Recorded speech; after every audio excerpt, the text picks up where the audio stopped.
पूरा भारतीय जनता पार्टी परिवार को जे मते तांको घरे आशीर्वाद सुजोग देइछथि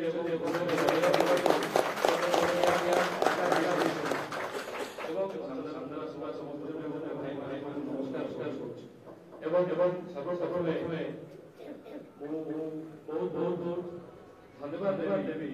मनमोहन भाई को एवं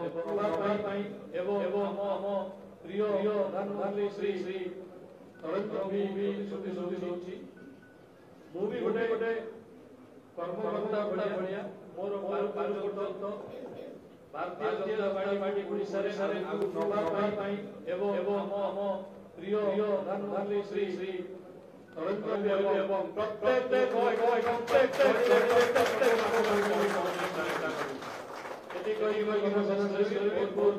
धन्यवाद मत बहुत धन्यवाद ओडिशा को आगे